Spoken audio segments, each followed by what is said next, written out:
Hey everyone, I'm T. Krulos. And I'm definitely probably Heidi Erickson. Hey Heidi, how's it going? Man, fine as paint. I don't Yeah. think you'd believe it. I think if you put it in a book, no one would buy it. They'd be like, "That's crazy, impossible." We scrambled some news stories at the last minute, but there's a lot of Yeah, intriguing things going on. yeah. You know what Um, I like about weird stuff is that like you don't have to look too far. it's yeah, always just it's gonna show up pretty easy. no, there's a lot of it'll be whenever we're doing the show, and I'm like, man, I don't know if there's anything weird, and then I'll take like 5 minutes, and I'll be like, oh, actually, Tops. I'd yeah. say 3 to 5 minutes, and it's all the weird you need. It's like on tap, weird on tap, you guys. 100%. We live in the weirdest timeline.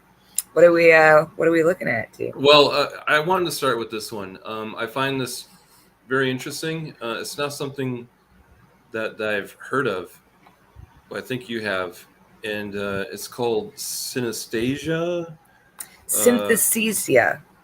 and specifically lexical gustatory synesthesia. I'll give you a And dollar if you can say that with a mouthful of peanut butter. oh, I can't even say it normally.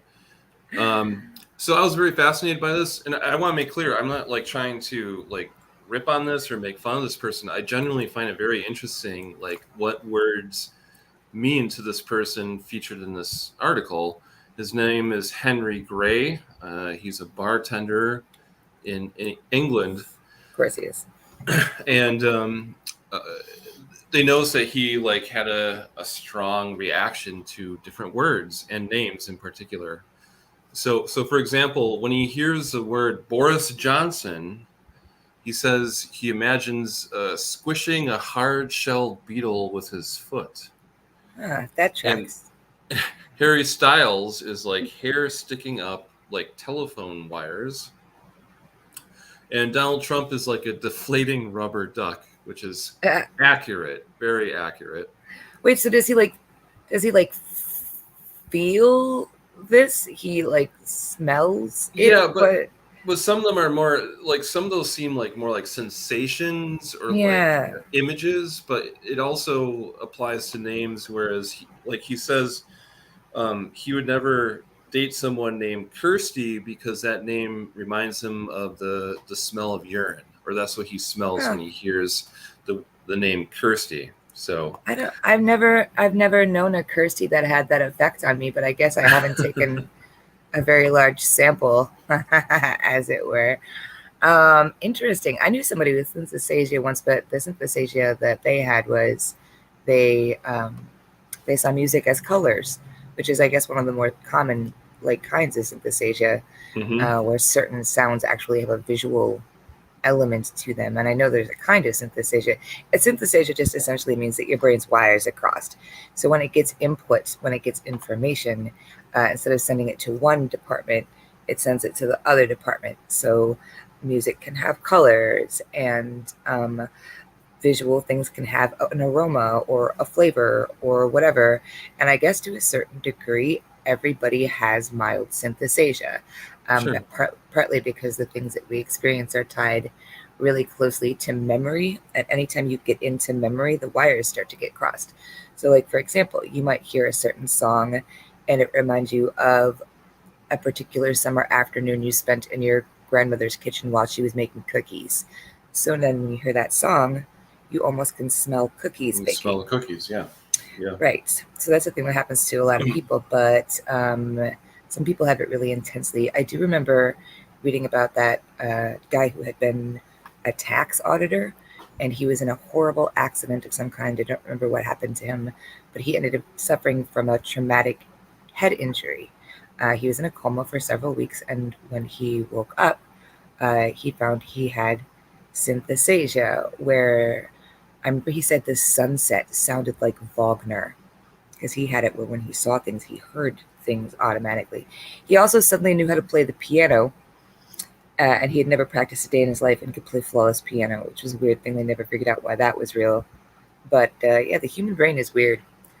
Human Yeah. brain is a weird, weird thing. Um, so before I read these, there's a few people watching. I just want to say I posted a question in the Tease Weird Week Facebook group, and I asked people, are there any words that you have a strong tie where you taste or feel something? And if you're watching right now and you want to comment, we can read those as well. We just got a couple, but they're both really good ones, I think. So first, Ray says that she doesn't have synesthesia or anything, but the word clamato gives me the shivers. Have you ever had a clamato before, Heidi? Yeah. Okay, so maybe this is a Midwest thing. Maybe other people don't have clamato. I don't. I remember being a kid and like the old dudes at the bar would have like a clamato juice and beer. Did you ever see that when you were a kid? Well, they capitalized on it because Budweiser made a pre-made clamato that you could buy the 6-pack. So clamato, in case you didn't know, is exactly what it sounds like. It's when you take the juice of a tomato and mix it with the juice of a clam. I don't know how you juice a clam, but the people who make clamato juice have figured it out and they have perfected it. The result is watery and salty and somehow unpleasantly sweet. And it's got that rotten vegetable taste to it. Did you ever get a fork full of cabbage and you could tell it was just a little bit too old? There's that underlying meaty flavor. Yeah. It's revolting. Let's call it an acquired taste. Clamato is an acquired taste. Oh, right. Acquired or not acquired in my case, because or avoided at all costs is also an option. Just don't have anything to do with it. It's like Malort. Oh, yeah. That. Yeah. Malort. For all our many viewers across the country and the world, we know you're out there. Malort is how you unfriend someone in person. It's the most vile liquor on the face of the earth.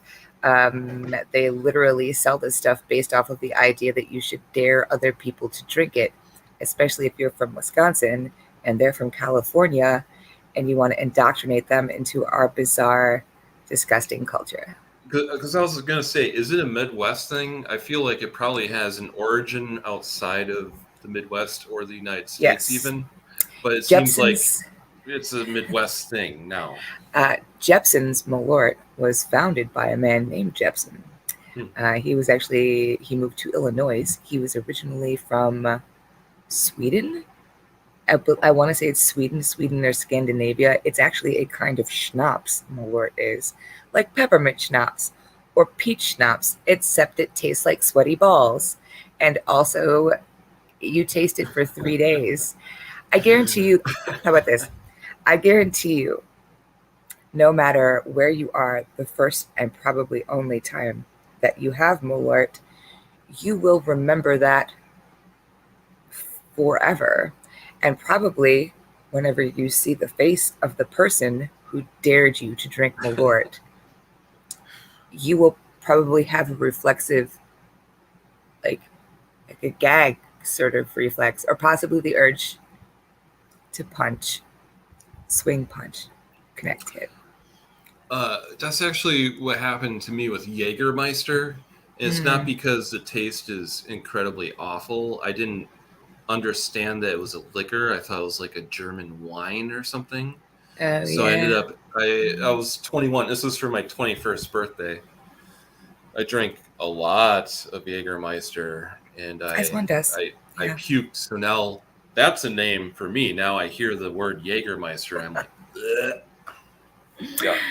I remember Todd telling me, that's one of my partners, Todd. If you've not met him, you should. He's a delight. That for his 21st birthday, he got drunk off of peach schnapps and then ate 2 boxes full of Triscuits. And then he threw up Triscuits and peach schnapps. So now whenever he smells peach schnapps, he can feel that feeling, which he likens to that scene in Poltergeist where the guy drank the tequila and then threw up the whole guy who was a worm. Yeah. He said it was like that, except it tasted like peaches. So see, everybody has synesthesia. We all have it. We can all do it, whether we want to or not. It's good stuff. here is the other. Here's the other comment we got, and I like this one because it was a good one. It wasn't a pukey one. Jessica, who is one of the Teasbird Week moderators, says that they love the word plethora, and that Huh. this word to them smells like a green garden or the woods after a rain. Oh, oh, I Don't know like that. why, but probably why it's my favorite word. Oh, I like that. That's Yeah, it's really cool. nice. I'm gonna have to think about that now. What my Yeah, favorite words exactly. are. I read that and I was like, I know that there are some words that make me feel kind of warm and good when I hear them, but it's kind of like in the moment, so I don't I don't have a little list or something. I'd have to really think Yeah, about it, but there are yeah. certain words that make me feel good, and definitely some words like Jägermeister maybe that don't make me feel good. You know what, though? It's important to remember those words for the purposes of magical ritual and what have you. Mm-hmm. They have power, and things that have an emotional and physical response for you, you want to work that into your manifestations because they already have power. I do like the word obviously. Obviously, to me, Mm-hmm. sounds like a door creaking open on hinges, and then like a cold, musty like air comes out like out of a like an old Nice. library down a set of stone steps or something. Obviously. Nice. Yeah, it's a good Obviously. word because it can kind of be defensive and offensive too. Mm-hmm. Mm-hmm. Like, Mm-hmm. well, Yeah. obviously. Yeah. Or like obviously. Yeah. Obviously. But yeah, Yes. you can't say obviously and be neutral. That's not a neutral word. That word has power. Has layers like an onion. Here's a comment from Shane. He's Oh, saying that's a good that one. petrichor, is that how you pronounce it? This Petrichor. when it smells the smell when it rains or after it rains. That's a good one. I like that word too. I was Yeah. actually thinking that one as well. Yeah, that's a really good one. Oh, we're gonna have to make a list of Yeah. really good and useful words. Also, there's that word, like I feel everyone has a reaction to the word moist. Oh Like yeah. you have an opinion on it. You have an opinion. Like the second, like everybody listen, just take a second. Ready? Moist. What happened to you just now? Did you go like this? I've seen people literally like Like, yeah, no, I wouldn't say that. I would say I feel like I'm like, all right, I'm on high alert as to what the context of this word is. right. Yeah, Like because whatever is happening. I'm concerned about how you're using this word. Yeah. Because there's only one. I heard someone say once that there was only one context in which moist was good, and that was when you were talking about cake. And any other kind of way that moist was, probably it was bad. The floor, the drapes, your pants, most things that are moist are things that are not supposed to be moist. It's there's something has gone awry. Something has gone sideways. We have a problem. Yeah, absolutely. So this was the big news today. This was all over social media, and I was tuned into it a little bit. I can only take so much of this topic, but when I say the name Alex Jones, what taste comes to your mind? I don't know, but it's definitely not moist. Nope. That's dusty as heck. I would say arid even. What has Alex got up to this? Is it something to do with frogs? Wasn't he the guy that said the government was turning the frogs gay or Yes, something? it's Okay, what did he one of the many theories he's put out there. Yes. Okay, what did he do? Tell me. Uh, so I don't know how I feel about all of it. I've been kind of following Alex Jones and his antics since like 2010. Wow. Like he's been on my radar, It's a and lot of antics. It's a lot of it's, antics. it's been a little bit emotional um, because I don't know if I want to use the word hate, but Okay. he's really fucked up a lot of people's lives, Yeah. and he's gotten Yeah. away with it for a long time. Yeah. And now it looks like I wouldn't say the other shoe is dropping, but things are starting to catch up with him a little bit. He Good. makes a lot of money. One of the things that came out in his current trial, he's been going through several trials over the last few years, and all these trials have been because on his show, he's told people that the Sandy Hook school shooting hasn't happened, and that the parents who pretending that they're grieving on TV are actually crisis actors who are pretending that their children died. And guess Wow. what? Someone was like, hey, you parents have a pretty good libel and slander case with this Yeah. if you Yeah. want to take them to court. So that's what's been happening with him over the last, I don't know, 5+ years. And because he makes so much money, one of the things that came out in trial is that he made $800,000 in one day through his website, and that was kind of a good day for him. But it wasn't untypical for him to make hundreds of thousands of dollars a day, mostly selling products through his website and selling subscriptions to a show and stuff like that. Yeah. Doesn't he sell like those like pills that are like Yeah. King Dong Yeah, or like and that's Beastmaster? right. That's what's so Right. funny is that in this trial has this been a clown show, because he's finally he tried to get out of appearing at this trial for months and months and months, and finally the judge was like, guess what, you are going to take the stand, buddy. And so he finally has the last couple of days, and oh my god, what a shit show it's been. So in one answer to a question, he starts pitching the jury on the products that you can buy on his website and telling them how great his pills are, which, by the way, they're not, because a news organization bought a bunch of his pills. They sent them into a lab so the lab could examine the contents.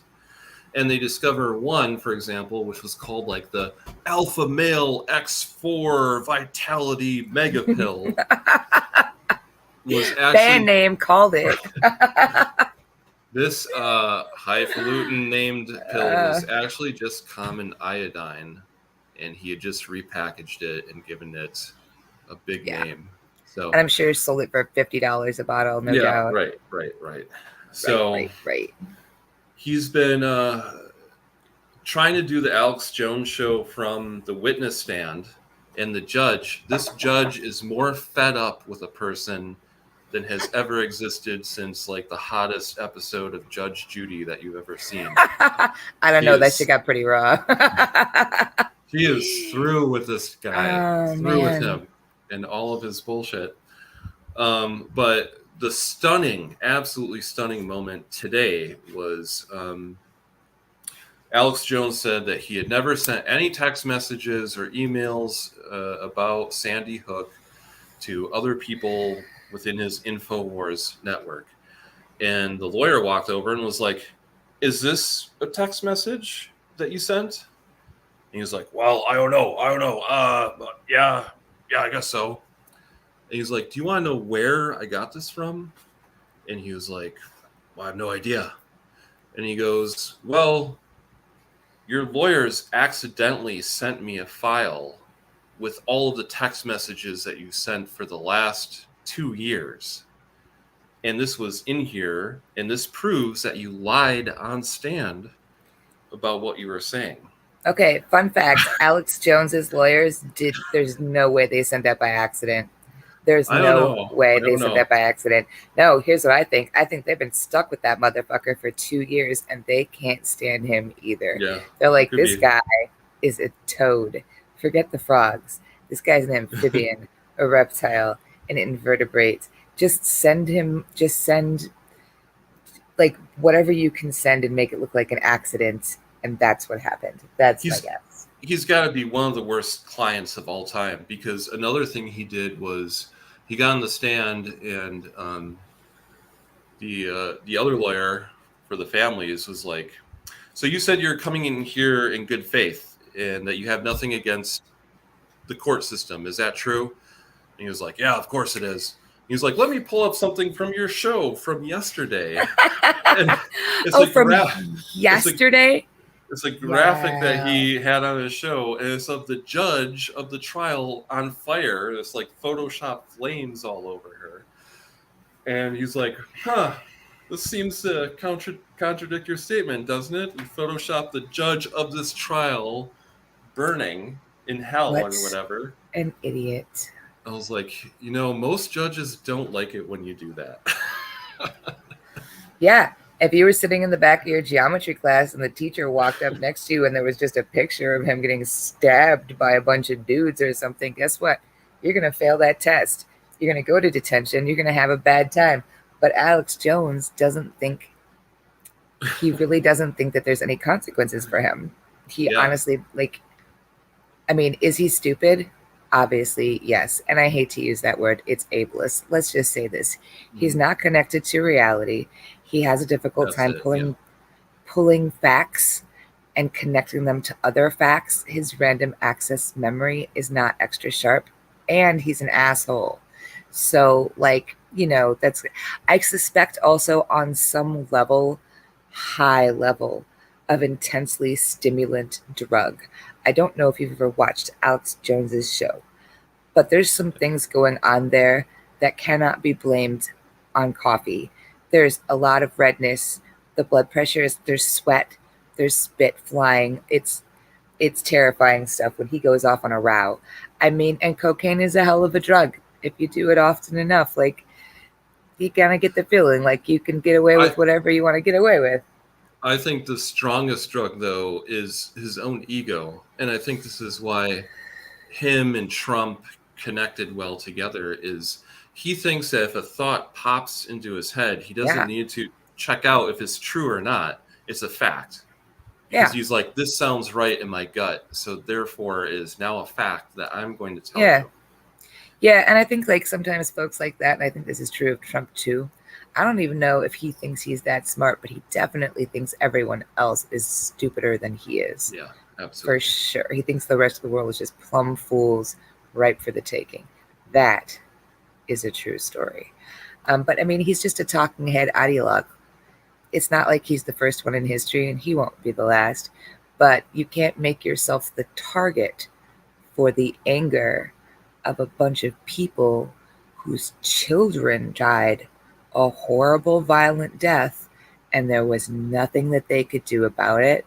That's the kind of frustration and anger that you carry with you for the rest of your life. It defines you as a person. Yeah. And Alex Jones decided he wanted to be the guy who was going to be an asshole about it. And there was no way they were going to let that go. And really, he brought it on himself. And that's just part one of it, is because he made these accusations, but then his fan base, and he riled them up many times, actively harassed these families by phone, by email, showing up at their house. When they would see them on the street, they would confront them and be like, hey, why are you lying about your kid? I know you're a crisis actor. You're telling everyone your kid died. That's bullshit. Can you imagine someone getting in your face like that in the street that you don't know who the fuck this person is? I can imagine going to jail with zero regrets, covered in that person's blood. Yeah. First, none of those people died. None of those people died. They didn't walk up to some grieving parent and say that shit, and that person didn't drive them into the ground like a railroad spike. Good God, there is a separate God for fucking loot. No, ridiculous. I have nothing but respect for those parents for obvious reasons, but the fact that they didn't absolutely, literally beat those people to death is astonishing. Yeah. Amazing. Crazy. Wow. So, wow. I mean, I guess I wish I could say there's more Schadenfreude on my part seeing Jones, but I mean, even if they find him, the reason he's in court now is he's already been found guilty. What this court appearance is about is a jury is now going to determine how much money he owes this particular set of parents that have sued him. All of it. Not all the parents, but this couple that lost their child. The jury's going to decide how much in damages that he owes them, and they're looking for, I think it was like $80 to $150 million. Even if they decide, hey, guess what? He owes them $1 billion. I mean, it doesn't repay what he did. It's No, like and he'd it's be a no monetary millionaire value. again by the end of the next day. He'd have $1 million again. Like, at what point was somebody like that? Do you just take them, give them plastic surgery, drop them in a third world country with no money, change all the PIN numbers to all of their accounts, like burn off their fingerprints and tell them good luck starting over as like a person with no network and no resources in a place where like you have to depend on like luck to Yeah. survive? Like, at what point did we just put them in Antarctica? Like, Here's Shane is coming. Well, hopefully it'll bankrupt him at some point. It's funny too. Like in the middle of this trial, just a couple days ago, he kind of bragged on his own show again, where he doesn't seem to realize that hey, people are watching your show.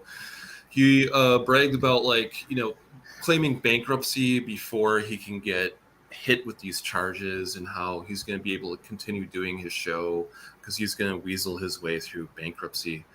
I'm like, again, if you're on trial, you might not want to be like bragging about that because they're probably going to consider that when you are sentenced this week. God, he's just like so oblivious to anything outside of his world. if anybody who's watching this knows the specific word in German for what Alex Jones is, because you know those Germans. Yeah, sure. Yeah. They've got a 4-syllable word for this Yeah. one for sure. Talk about words that give you a feeling, a special feeling. Yeah. Like the Germans have that one word that means a face in need of a punch. And Alex Jones has got one of those for sure. Yeah. Well, hopefully it's a word that kicks up a little phlegm when you're saying Yeah. it. I hope it's a little, yeah, you want a little book is happening there. Something slimy, something moist. Oh, let's not talk about Alex Jones anymore. Yeah. You mentioned a conspiracy like game though. It sounded kind of fun actually. Yes. It's a build your own conspiracy theory kit. It comes with instructions and materials on how to build your own tinfoil hat because that's important. You want to have it. I believe this is on a Kickstarter. Here, let me get you all the information on it. I came across it and I thought to myself, you know what would be fun is if all the weird wheat kids, if we sat around playing this and like drinking and we broadcast that to the world. Yep, it's called the Build Your Own Conspiracy Theory Kit Tinfoil Hat, now included. Yep. Includes over 450 totally reliable words and phrases that you can piece together to prep for Fox News appearances or entertain your friends. Just scramble the tiles and blame your failures on the dark underworld that controls the Academy of Motion Pictures, or find fun new topics to discuss with your uncle who watches Tucker Carlson. It's it's $20, and I feel it's twice the price. Yeah. So look for that, you guys. Build your own conspiracy theory kit. Because some of the stuff, I mean, it sounds like it came from a kit like that. Remember Marjorie Taylor Greene and her Jewish space lasers? Right. Jewish space lasers. I'm really, really shocked that there's not like you're in River West right now. I bet if you walked outside and threw a rock, you would hit like the side of some basement where right now a band called Jewish Space Lasers is indeed rocking the house. Jeez, yeah, no, so much of it is like, where did these words even come from? And gay I know frogs. Gay frogs, right? No, absolutely. And I know we live in the weirdest timeline. I have long accepted that. They turned on the Large Hadron Collider that one time, and then a weasel got in there, they tell us. And now we're all living in the Berenstain Bears universe. And that's fine. That's fine. It's totally, totally fine. But you do wonder when you read some of these headlines, like at what point language went off the rails. Because once upon a time, there was stuff you wouldn't say out loud in public because people would think you were crazy. Yeah, right. They would think you were crazy. And now you can not only get elected to Congress. Hey, here's some speculation. Trump, he's still around. He had a golf thing, right? And people are speculating that his VP candidate in 2024 might be none other than Marjorie Taylor Greene. My God, please. Have you, if, oh, man, we will be so rich if that happens. It will just be nonstop Marjorie Taylor Greene coverage on this channel for sure. My God, that the jokes write themselves. I Oh man, also, well, you heard no. that Joe Biden got COVID, right? Like last week, Yeah. week before he got COVID. And then after that, he did an appearance in public, except it wasn't him, they said. It was by video, and there were people who were saying that it looked like a deep fake. A deep You know, fake, right? Yeah. like just slightly off, just slightly uncanny valley type shit. So there are definitely people who are saying now that Joe Biden has kicked the bucket, which I think is Yeah. probably true. I think he probably kicked the bucket after that one debate where there was flies all over the place and his eyeballs started bleeding, because that wasn't apocalyptic at all. I think he kicked the bucket right shortly thereafter that. And ever since then, it's been batteries and fishing line, 100%. 100%. Some weekend at Bernie shit, yeah. Yeah, fully. Which is super good. If you're young, that was an 80s comedy, by the way. You should check it out. If you've never seen it, you just haven't lived. It's just fantastic stuff. You can't really know me as a person if you haven't seen Weekend at Bernie's, for sure. Well, speaking of the world ending, Ray, by the way, who gave us the great word clamato, sent you a message about this pretty freaky public service announcement that's like, hey, in case of a nuclear bomb, here are some simple steps to save a life. Yeah, so trigger warning, because this is a real thing that really happened, and we're talking about it now like it's funny. The fact of the matter is, everything we talk about on this podcast has an undercurrent of just abject horror to it, right. and we know that. That's why we talk about it, because we're whistling past the graveyard, and it's fine. In New York, right now, the city of New York, not like in Idaho, but in the state of New York, New York. The city is so nice they named it twice. They're playing a PSA. You guys remember PSAs, right? Like when you were a kid, it'd be Donnie Wahlberg talking about why you should like not do drugs or whatever. Stay in school. Stay in school. You wrap it up, eat your vegetables, do whatever. Right. There's also the PSAs. Wow, I can't think about a recent PSA. PSAs. Eat 10 servings of bread a day for some reason. Right. Remember the food pyramid? Don't forget to drink a gallon of milk every single day, brought to you by the Milk Council.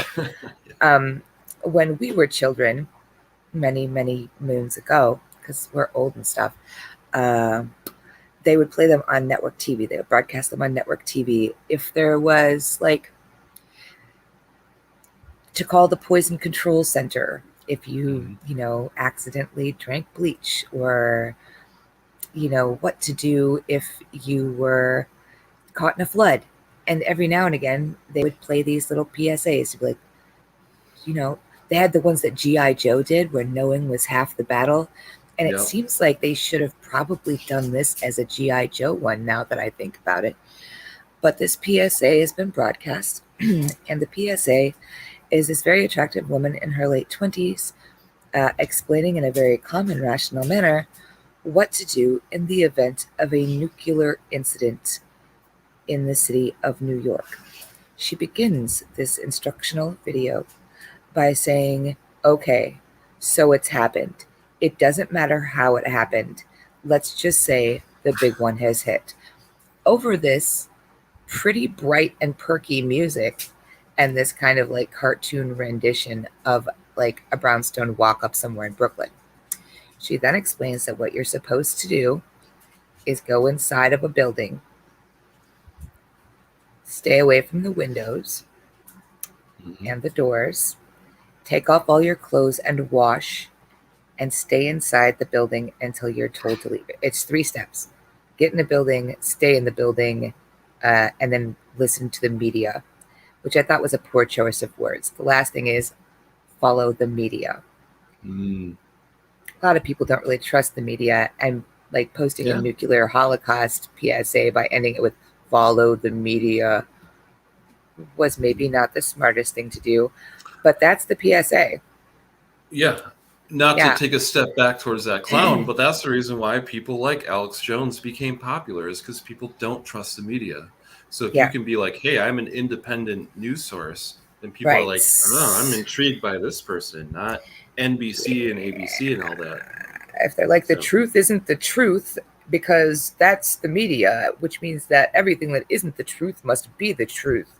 Like right. that one episode of Star Trek where they stopped all of the androids who were trying to keep them captive on the planet by looking at him and going, listen, I am a liar. Everything I say is true. And then they like zzz and died. The That's how old Alex Jones did it. the old opposite day The approach. old opposite day approach. But anyway, they're doing this. And the reason that they're doing this is because Nancy Pelosi went to Taiwan. Mm. Pretty much what that comes down to. We're not supposed to go to Taiwan, you guys. The thing is that China has wanted Taiwan back for a super duper duperly long time. And what they've essentially said is, we won't go to Taiwan if you don't go to Taiwan. And then what happened? Nancy Pelosi was like, what's the worst thing that could happen? It's more complicated than that, obviously, but we're just going to go ahead and blame Nancy because it ties it all up in a neat little package, and I like that. And then also there was this thing where Russia and China both said that they were developing an entirely new currency, an entirely new world currency based off of the gold standard, and that they were more or less going to leave the dollar out of it. And then they started playing nuclear holocaust PSAs in New York. So that's a thing that's happening. Just keep that on your radar. Maybe keep an eye on that. Keep the eye in the sky on that one. Yeah, I mean, it's always good to have PSAs like that because it could happen anytime these days. But people, I think, are so Right. freaked out because they're like, why now specifically? Right. And it's like, we at this point, even in the last 5 years, like Donald Trump was the president for 4 years. Every single day I woke up during that whole 4 years, I was ready for some goddamn crazy shit to happen.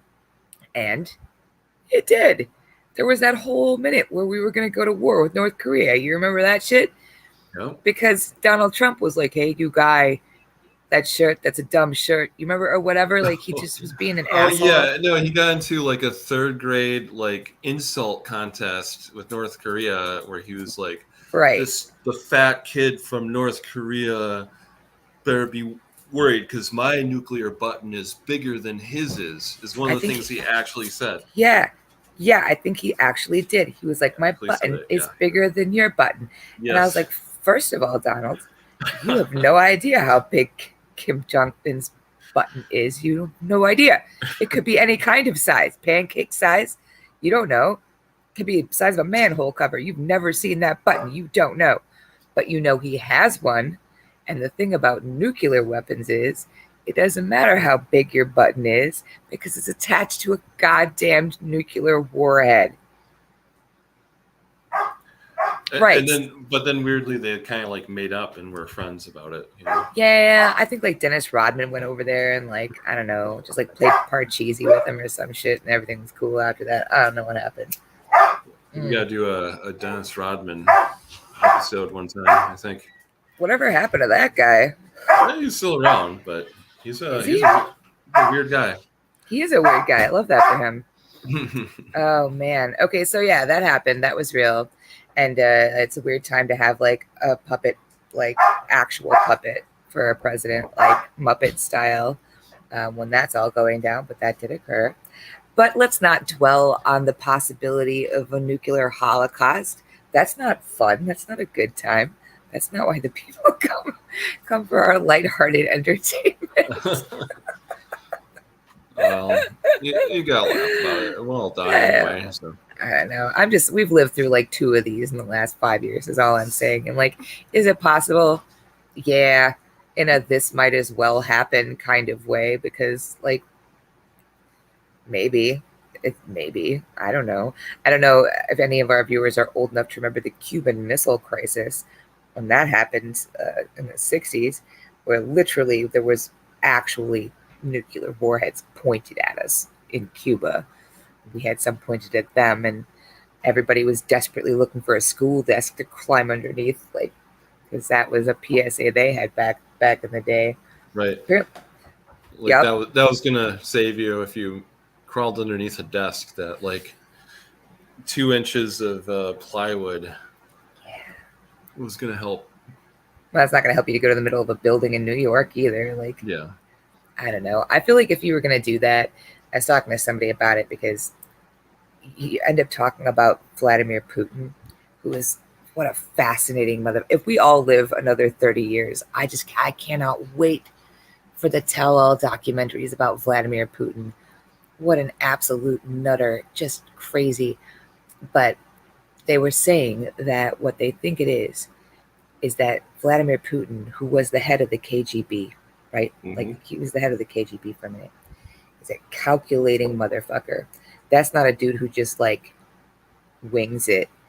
You know what I mean? Like that guy's got plans on plans on plans. He knows what he's doing tomorrow. He knows what he's doing the day after that. And he knows exactly how it's going to affect what he's going to do on this day 50 years from today. And he probably had a slow but sure methodical plan to take over the world, or at least like restore Russia to its former glory or whatever. And he planned it all out and it was all going swimmingly. And then they found out that he had colon cancer, which is the word on the street. That's never been confirmed, but the word on the street is that Vladimir Putin is dying of colon cancer. And so now, for the first time in his life, and the first time on the world stage, because he's been pulling the strings in Russia for 30 some odd years, for the first time, Vladimir Putin doesn't have a plan. He's trying to move all this stuff up as quickly as possible so that he can see his plans come to fruition before he dies of colon cancer.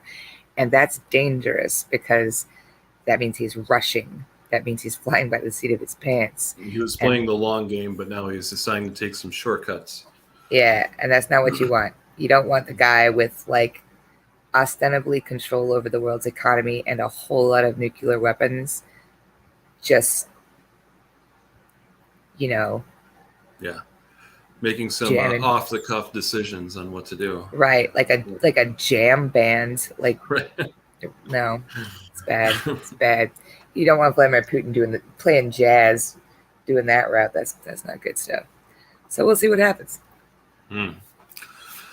Okay, we started by talking about some funky smells and tastes.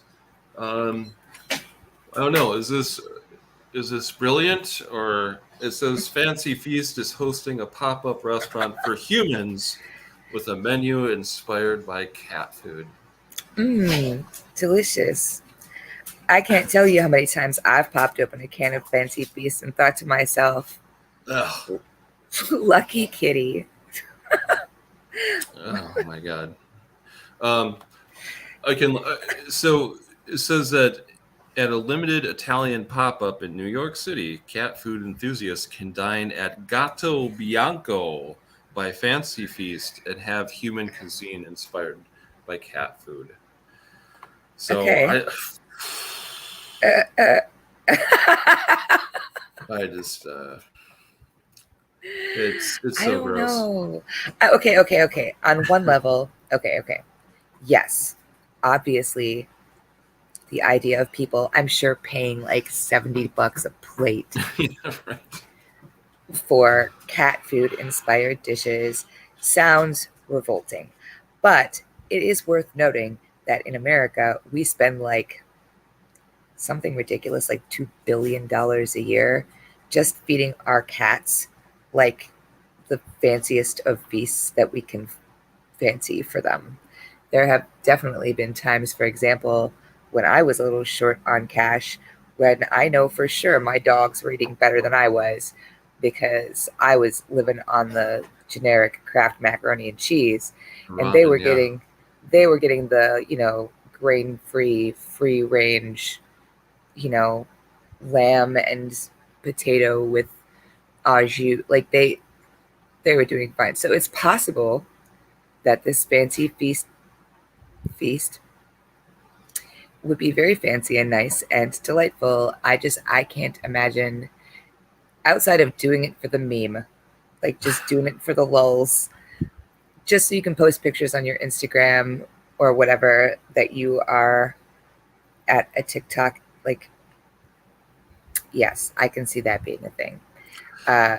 Sure.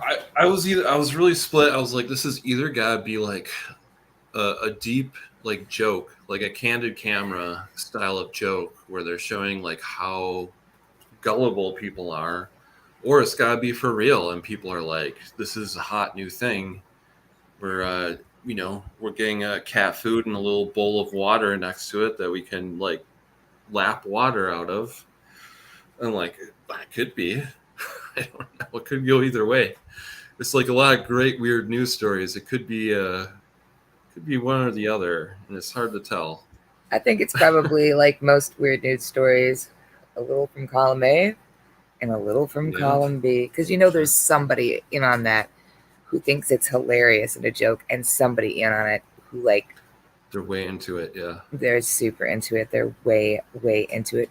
But also, though, people who have money to burn on stuff notoriously will spend it on the dumbest shit on purpose. yeah. And it starts out as a joke, it starts out ironic.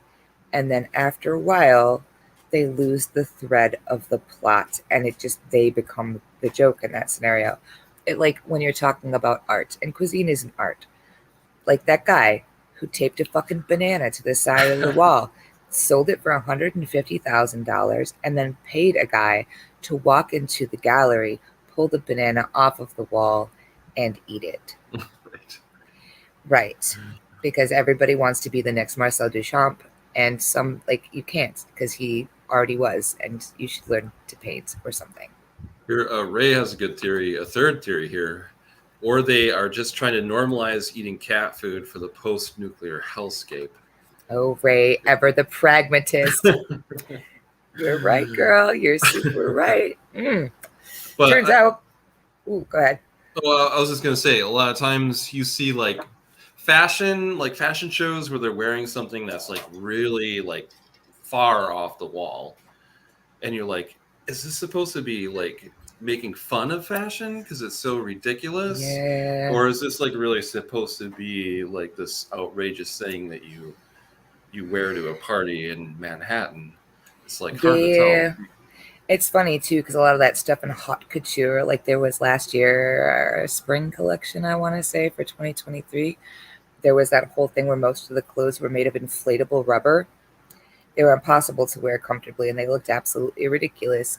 And on an artistic level, you could be like, it is meant the shapes, it is meant the kinetic energy to inspire pret-a-porter fashion. It's not meant to be, but like Kanye West is 100% going to buy that outfit and totally wear it to the premiere of Spider-Man 17. Let's get this show on the road. And like that's going to happen in real life. It's more fun.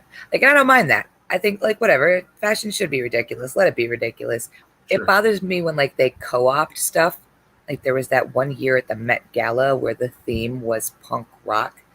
So you had you remember that shit? God damn, was that tacky? Because like punk rock fashion, like this DIY fashion, was built around the idea that you were broke and scrubby and scabby and holding things together with safety pins because you had to. And because you had to, you made it yours. You made it fashion. It was definitely like, or like hip hop fashion came from a culture that was typically violently oppressed and almost always forced into a position of being poor. And it was co-opted by rich people who took it to ridiculous extremes without ever understanding what it was about. Yeah. They'll be like, hey, here's a ripped up T-shirt with some safety pins in it. We're going to sell it for like $5,000. And they did. I was like, 112%. I was able to do that look when I was 18 for about $1.50, I would guess. Yeah. So on that level, the whole let's have a pop-up where I'm sure it's more than $70. I'm probably $70 a plate, where we do this whole thing where it's a joke, where we make food that's based on the idea of people eating cat food that does have a slight let them eat cake flavor to it. Of people who are maybe missing the punchline. Ugh. Let them eat a can-shaped blob of meat. Yeah, Yeah. yeah. But we won't have to. We won't have to, right? In the future, we're not going to have to eat cat food. First of all, there won't be any fish because we'll have boiled the oceans off by then, which I think we all are well aware of. But also, there is a company that Oh has yeah. figured, This yeah, sounds really interesting, actually. that's really I'm interesting. excited to hear about it. It's funny because we'll talk about these people who are trying to get us to eat cat food or whatever, or guys who can smell names that smell like pee. And then every now and again, there'll be just a fascinating like example of how humanity is actually doing amazing shit Hmm. that might actually save us. There's a company in Finland. We love the Finnish peoples. We love the Swedes. We love the Scandinavians. It's called Solar Foods. They have figured out how to make this thing called Solin or Soline. It is food that you can eat that is nutritious for you, and it is made out of carbon dioxide and electricity Hmm. and water. And that's Wow. all there is to it. Yeah. So essentially, this Soline stuff, it says it's a high protein, flour like ingredient that contains 50% protein, 5 to 10% fat, and 20 to 25% carbohydrates. Fun fact, that's like the building blocks of what you need to survive. I mean, definitely it's possible that this will be the base of our flavorless future gruel, but at least that's like you could survive on that. Um, Apparently, it looks and tastes like wheat flour, so you could use it in a wide variety of food. What's neat about it is that essentially they're creating this food out of greenhouse gases. That was part of the deal that they were trying to do. So they pull the carbon dioxide out of the air, which is the thing that is heating our planet, and they turn it into eatable food. Hmm. So that's pretty neat. Just saying. Yeah. Yeah. And it's made using 100% renewable solar energy. So there's that. Well, I'll make a good snack, Yeah. but both Ray and Shane are saying Soylent Green, and Shane says we were pronouncing Soylent Green the wrong way all this time. Oh, so close. Oh, that does sound like one of those Simpsons predictions, doesn't it? Yeah. I don't know. Like the fact of the matter is that like we on this planet are definitely capable of producing more than enough food to feed everybody. But that's just now. And a lot of the things that we eat, like I like meat. Don't get me wrong. I eat meat every single day. Like chickens, I would eat chickens even if I wasn't hungry because I hate them and I think they're awful creatures. I eat meat for spite. That's real. Fuck cows. Um, but the fact is that agricultural, like industrial farming, is super bad for the environment, and it's bad for the environment enough that like it's dangerous and not great. And like the climate is changing, and it's getting harder to sustain crops now. Like that's a real thing. The possibility of pulling CO2 out of the air and making at least the base of what we can eat, that's pretty cool. And Shane, it's not actually made from corpses or future corpses like us. It's, I mean, if it was, then it would be Soylent Green, and that's true. Although I suppose we don't have any way of proving it's not made from dead people. I have a lot of thoughts. We'll have to look into it a little deeper. Do it a little deeper. We'll snack on that one. Yeah. Mm-hmm. Okay, we got time for one more story. This one caught my eye because I always love a good music conspiracy theory. They've been around for a long time. There's a classic one about Paul McCartney dying in a car crash, and then they switched him out for someone else who said they were Paul McCartney. The Paul is dead theory is what that one's called. Avril Lavigne supposedly was died and was replaced by her record company or someone at some point. Andrew WK, I love this one. The theory is that it's not a person; it's actually a franchise of you've got a crew of Andrew WKs and they're touring around all over the world in different places. Awesome. And those are just some another. This one cracks me up a lot. Jimi Hendrix was actually Morgan Freeman. They're one and the same person. Oh, I've heard that one. The Okay. photos do look eerily Yeah, right, similar. right. They do look similar, but if you like look at the math, it's just, it's not possible. So I had not heard this one, so I was excited to see a new one circulating there in the depths of the internet, and that is the surreal Slim Shady. Supposedly Eminem died in 2006, and he was replaced by a Oh, clone. They cloned him too because much spaghetti. they're like, hey, we gotta keep this guy around. We better clone him before or immediately after.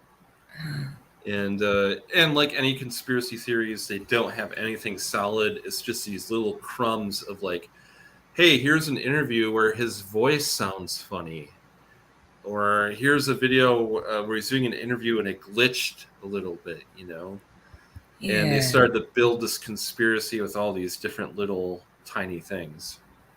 sure, So sure. I think that's a lot of effort to go to try to clone him and I keep mean, him. I guess like at the height of his popularity, he must have been a pretty valuable asset, Yeah, valuable. Yeah. but I can't imagine he being so valuable that they go to the expense of cloning him. Also, when you clone somebody, I mean, we do technically have the technology to clone somebody, sort of.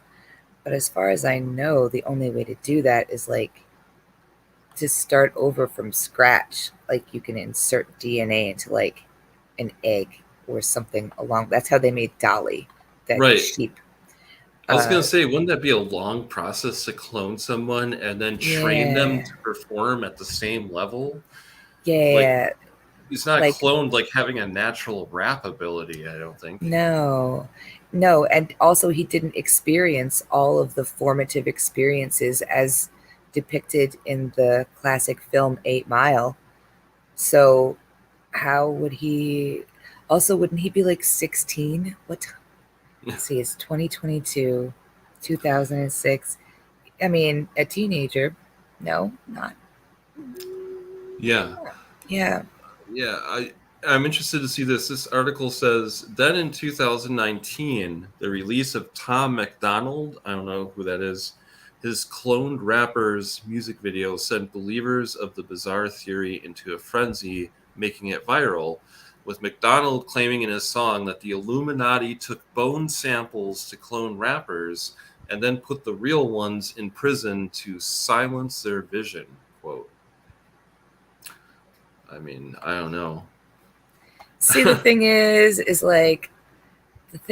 that I completely believe that our government would do that if they had the capacity to do it, just because that sounds like the kind of shenanigans that our government would get. That's a word that I like a lot. Shenanigans. Doesn't that remind you of little elves jumping around, giggling, Yes, right? yeah, yeah. I do love that Little, word. I do little love that word. mischievous guys. Shenanigans. Yeah, yeah, Um, definitely, I definitely. could see that kind of shenanigans. But the fact of the matter is that people have to have reasons to do things, and the reasons have to be like strong enough to outweigh all the reasons to not do it. And also, like, we can't do that. I don't think we can do that. You I think I'm mean, kidding around? The deep state's out there. They're cloning Eminem. They're cloning Tupac. They're cloning Snoop Dogg. oh man, if they were gonna clone rappers, wouldn't they have cloned Tupac Shakur and then had him come out and like put out a country music album or something like where he all of a sudden had a truck and loved him like It would be worth the capitalism. investment because having him reappear, maybe he still will. Maybe that's what they're waiting for. They're like, we're Yeah, gonna make some real big money when Tupac yeah, makes a comeback in 2025. yeah. To be fair, if Tupac Shakur suddenly popped back on the scene, I would shit $20 bills to try and go to that concert. There's no doubt about that. There you So I go. mean, they got me there. You got me there, Illuminati. You got me there. Totally. They always win in the end. All right. Well, we'll wait for that comment or the concert to happen. Hopefully it will. And we're out of Yeah. time. So thanks everyone for joining us. We'll see you next week. Bye, friends. Be weird.